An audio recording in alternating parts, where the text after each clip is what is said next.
Hey guys, I hope you're doing well. Well, I'm making this today because our live stream from yesterday didn't capture the audio, so we want to apologize. Bear with us as we're kind of working forward with this. We want to give you a good product, and that's why we're doing what we're doing. However, I didn't think you'd want to see a video without any audio, so here we are. With that being said, look, yesterday's sermon, we're talking about unity and what it really means to love people where they're at. And truth is, it can be hard for us as Christians to bear with one another. So I want to talk for a moment about those outside of the church, and I want to talk about those in the church. As Christians, we have the obligation, we have the calling, if you will, to love people in our community that are different than us. Did you know that? It is okay to love people where they are, especially those that don't know Christ.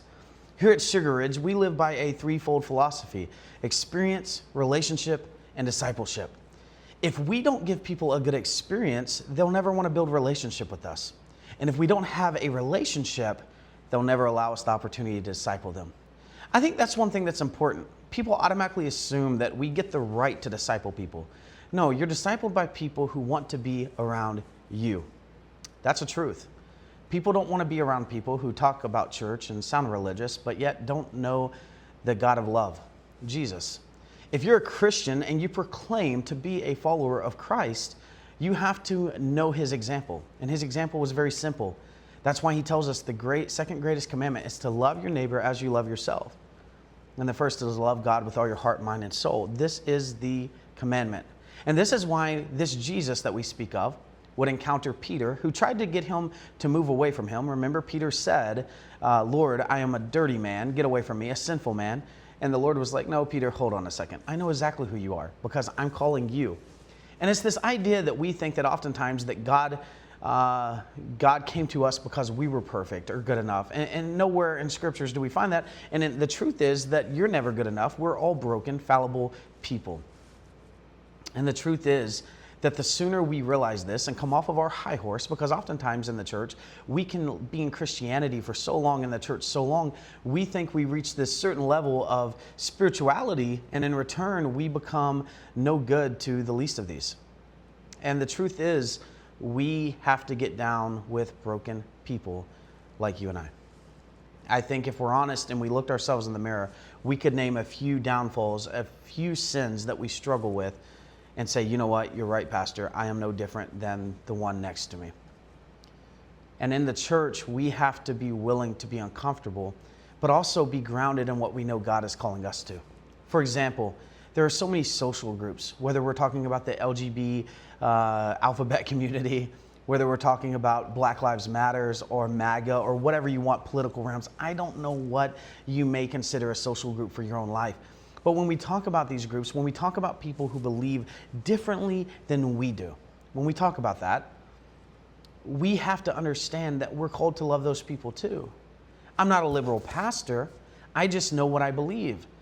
Loving people does not mean tolerance to ideologies. It doesn't mean I have to believe like them or I have to do what they do.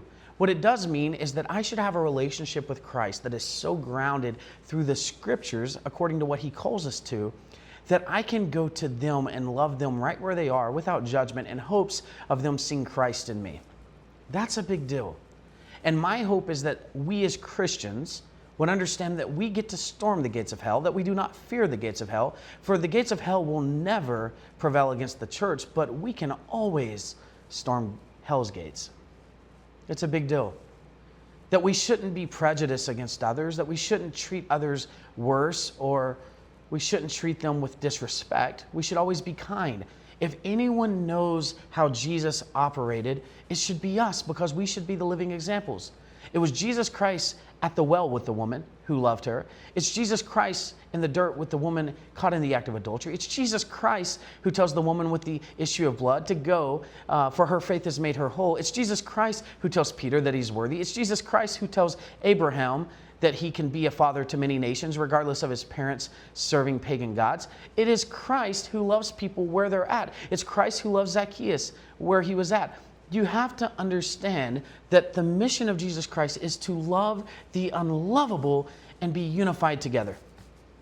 Now, with that being said, we can't always just drink milk for the rest of our lives as Christians. And it's for the church that we must hold to a standard of accountability. Hear what I mean when I say a standard of accountability. We don't throw people away per se. We don't do that. But there's also a structure in the church that must be had.